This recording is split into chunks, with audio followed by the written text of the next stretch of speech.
Father, may these spoken words be faithful to the written word and lead us to the living word, Jesus Christ, our Lord.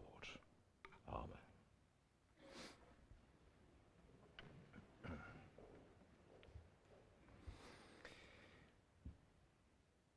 One of the challenges that working with restrictions has given us is that I've found myself saying goodbye rather a lot recently on very different occasions. Like Frank Sinatra, I keep popping back for another farewell gig. Just when you thought you got rid of me, there he is again. So today is final, sort of. There is an office to clear out. There is some work to do behind the scenes. But today will be the last services that I will preside at for, well, I don't know quite how long. Now, last year, somebody sent me a little bit of humor, COVID humor, and it involved referencing Del Boy. You remember Mr. Trotter. I was a little bit concerned because when I got the staff card to me this week, it's a picture of Del Boy on the front saying, "Have a pucker retirement." I'm a little bit worried. Are you trying to communicate something to me that I haven't quite picked up? Am I the Del Boy of Cathedral deans? Or maybe it was just that moment when I fell over thinking there was something there to support me. Google it.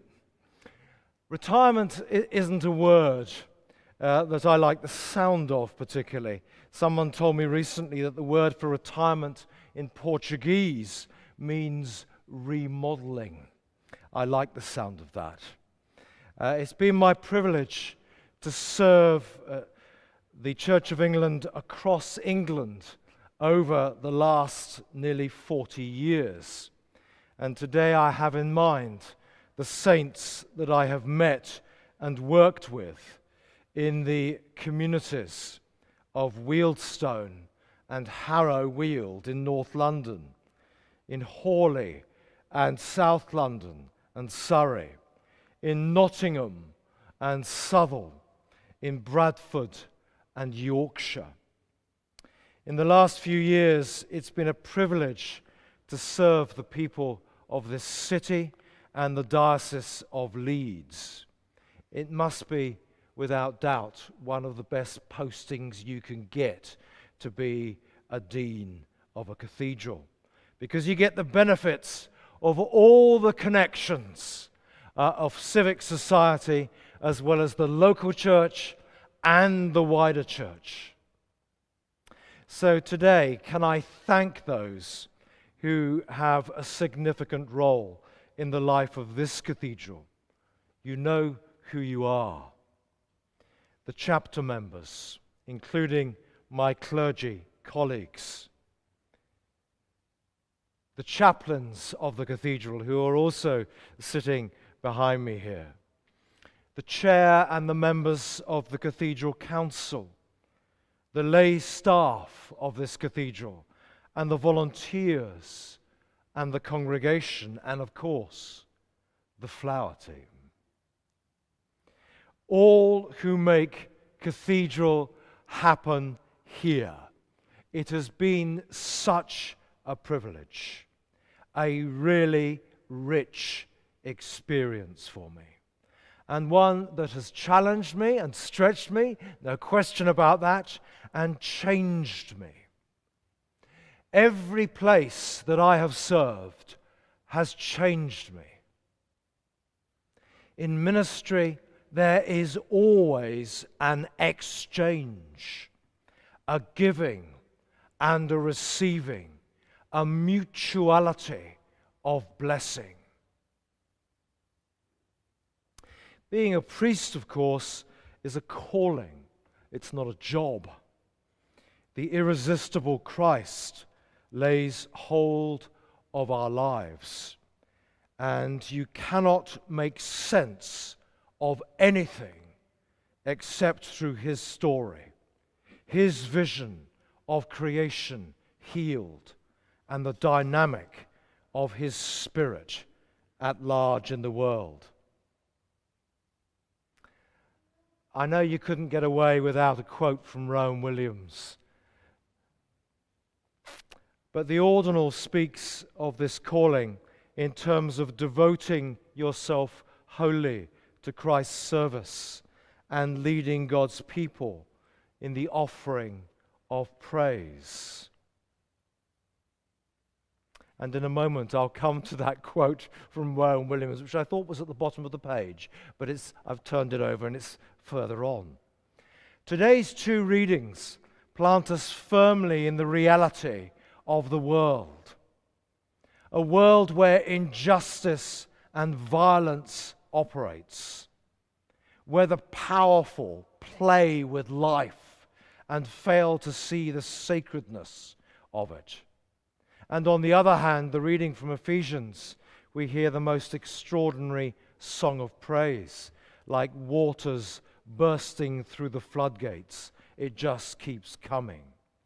Here we have the grotesque and the theologically magnificent. Faithful John the Baptist, martyred, and the eloquence of St. Paul leading us in a breathless act of praise.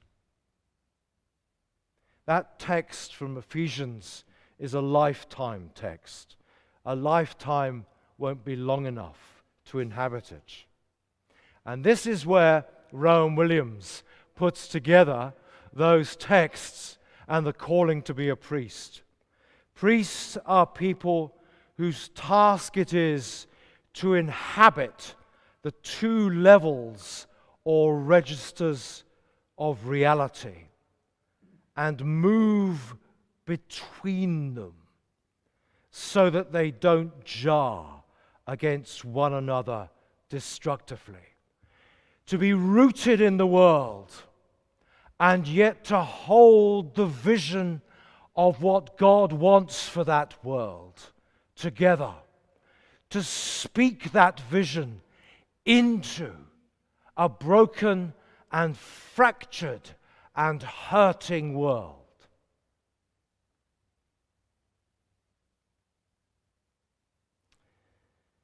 There is a sign in this pulpit. It's a quote from the gospel, but its implication to all preachers who stand here is plain. Sir, we would see Jesus. In that letter of Ephesians, there are 44 references to Christ. In today's verses alone, Paul speaks about being in Christ, coming to God through Christ, setting our hope on Christ. Elsewhere, he says that if you are in Christ, you are a new creation. You see life through Christ. Christ fills the horizon of the present and future.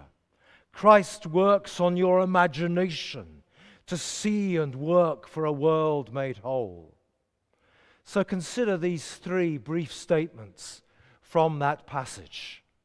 First, you are chosen in Christ before the foundation of the world. Enter God's time.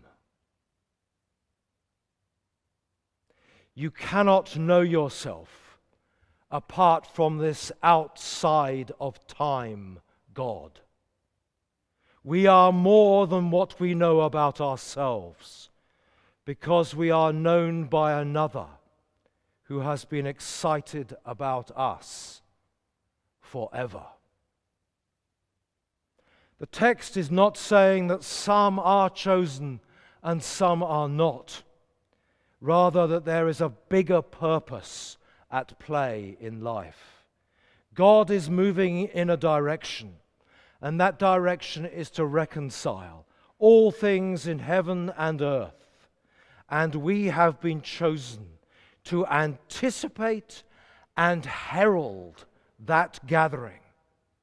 And so I reference Martin Luther King's I Have a Dream speech, 28th of August, 1963, where he sees a gathering of peoples of all ethnicities and all ages. And his dream creates human possibility. That's what our calling's about. That's what cathedrals are about. Secondly, there is a redemption song at the heart of creation. Nobody is without hope. In Christ's self-giving, a stream of life has opened up. The Easter event defines God and makes newness possible. We cannot live without hope. The ultimate statement of hope, of course, must be that death is not the final word. There is a fuller, better word that rebirths the human story. And it's all to do with God's good pleasure that he set forth in Christ. So finally, live for the praise of his glory. A phrase that's used more than once in Ephesians 1. It's a great motto for life. Go out, curate God's new creation. It means that life is not about me. We are freed from self-obsession to live for another. Inhabiting the language of praise in our worship connects then with our ambitions and our choices every day of our lives. We live for his praise and glory. Deans will come and go, but may I encourage you to seize your vocation as a cathedral. Embrace it in the fullest sense.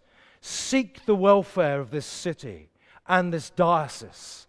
Live for the praise of Christ's glory in the homes and workplaces of this city and region, in the partnerships that this cathedral will build, in the mission to the vulnerable and the young, in the worship that is at the heart of our life. Live to the praise of Christ's glory.